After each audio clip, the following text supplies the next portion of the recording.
आप देख रहे हैं जनता की आवाज आरा न्यूज। जन सुराज पार्टी के सूत्रधार प्रशांत किशोर ने रिपोर्टर पंकज सिंह से खास बातें। और तब के सम्राट कुमार मौर्य एक्यूज थे, बजाता जेल गए और 6 महीना के बाद जेल से निकले।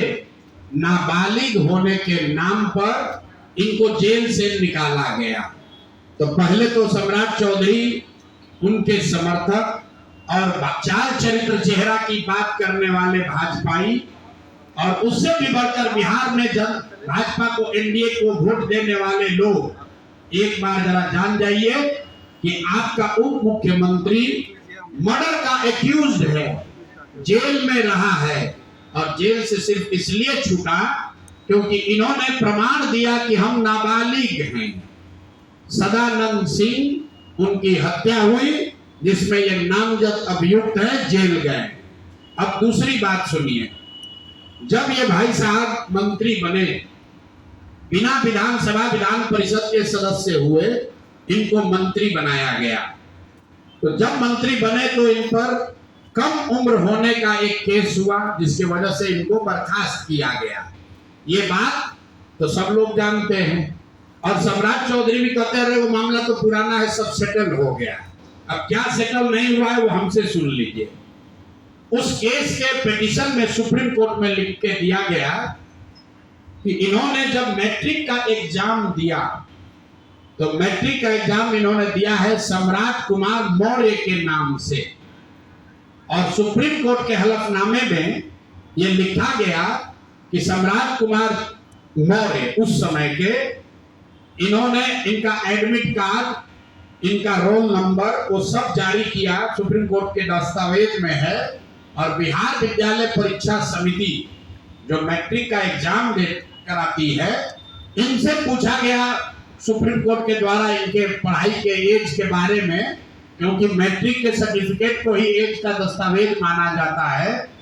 तो उसमें बिहार विद्यालय परीक्षा समिति ने बताया कि सम्राट कुमार मौर्य करके जो विद्यार्थी मैट्रिक की परीक्षा पास करने का दावा कर रहे हैं, ये एक्चुअली 234 नंबर इनको आया था, ये मैट्रिक परीक्षा फेल हो गए थे।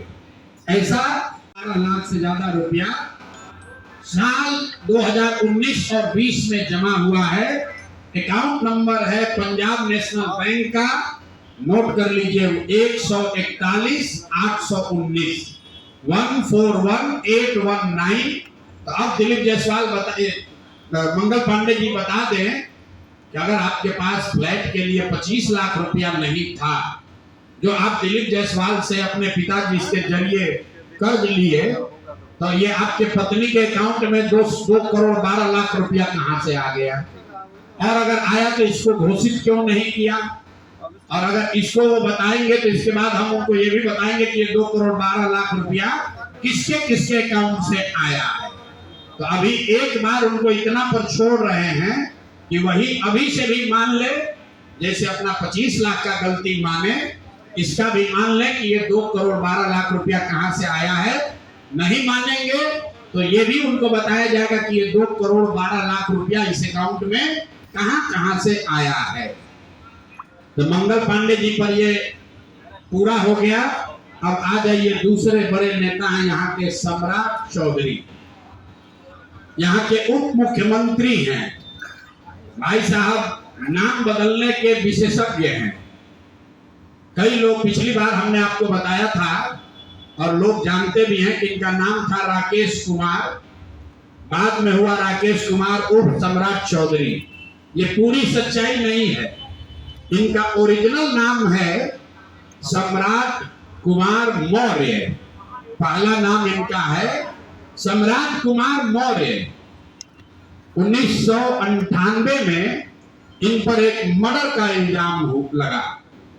सदानंद सिंह जो वहां पर कांग्रेस के बड़े नेता थे और इनके परिवार के राजनीतिक विरोधी थे, उनको बम से मारकर उनकी हत्या कर दी गई, जिसमें लोग बताते हैं 6 लोगों की मृत्यु हुई। उस केस में आज पुलिस और लोअर कोर्ट को एक तरीके से मैनेज करके दिलीप जायसवाल ने अपने लिए क्लीन चिट हासिल कर लिया था, उस केस को फिर से खोलने के लिए जन सुराज पीड़ित महिला और दोनों जो उनकी मां और बहन है उनके साथ हम लोग हाईकोर्ट में मूव किए हैं। अब आ जाइए मंगल पांडे पर। जैसा कि आपको बताया गया था, मंगल पांडे ने द्वारका में जब पूरे देश में कोविड का दौर चल रहा था तो बिहार के स्वास्थ्य मंत्री घर खरीदने में लगे हुए थे। एक उसका किस्त मैंने आपको बताया था कि 25 लाख रुपया किस अकाउंट से आया, वो मंगल पांडे जी के ने पैसा दिलीप जायसवाल से लिया और सीधे न लेकर पहले अपने पिताजी के अकाउंट में पैसा लिया, फिर पिताजी के अकाउंट से अपने पत्नी उर्मिला पांडे जी के नाम पर पैसा लिया और उस अकाउंट से ही उस फ्लैट के मालिक को भुगतान किया गया। तो दिलीप जायसवाल जी ने एक बात ये कहा अपने डिफेंस में, दो बात उन्होंने कही। एक कि हम इतने ईमानदार मंत्री हैं कि हमको 25 लाख रुपया की जरूरत पड़ी तो हमको पिताजी से कर्ज लेना पड़ा, ऐसा उनका दावा है। ऐसा उन्होंने कहा कि हमको 25 लाख कर्ज लेना पड़ा, हम इतने ईमानदार हैं। तो हम आपको अकाउंट नंबर जारी कर रहे हैं, उर्मिला पांडे जी जो उनकी पत्नी हैं, account number Punjab national bank का है, नोट कर लीजिए 141819। पूरा अकाउंट नंबर अगर लीजिएगा तो 1499041819। इस अकाउंट में ये कह रहे हैं कि हमारे पास पैसा नहीं है। 2.25 करोड़ रुपया, 2.25 करोड़ रुपया डेट वाइज इनके पत्नी के अकाउंट में जमा किया गया है, जिसका कोई प्रमाण नहीं है कि पैसा आया कहां से। 2 करोड़ मौसम ठंडा कर दिया है। मैं अपनी नई बात कुछ बताऊं उससे पहले मैं चाहूंगा कि हमारे साथ यहाँ के वरीय अधिवक्ता और पार्टी के हम लोग के सीनियर साथी माननीय गिरी जी हैं, और मैं चाहूंगा कि आपको दिलीप जायसवाल पर हत्या का जो आरोप है राजेश शाह के केस में, जिसमें कि आप सभी साथियों के सामने जिनकी हत्या हुई है उनकी मां और बहन, उन्होंने अपनी बात रखी थी, उस केस को हम लोगों ने छोड़ा नहीं है। ऐसा नहीं कि प्रेस कॉन्फ्रेंस किए और छोड़ दिए, उस पे आगे क्या कार्रवाई हुई है वो आपको माननीय गिरी जी बताएंगे। फिर मैं जहां से हम लोगों ने खत्म किया है वहीं से शुरू करेंगे। तो दिलीप जायसवाल जी पर जो मर्डर का इल्जाम है उस पर जन सुराज क्या कह रहा है, अभी उस पर क्या प्रगति हुई है वो माननीय गिरी जी बताएंगे। उसके बाद हम लोग मंगल पांडे जी से शुरू करेंगे, क्योंकि मैंने बिहार की जनता को वादा किया है कि 25 लाख रुपए का हिसाब दे दिए, जिसके बारे में उन्होंने स्वीकार कर लिया कि हमने पैसा लिया था अपने पिताजी के अकाउंट के माध्यम से।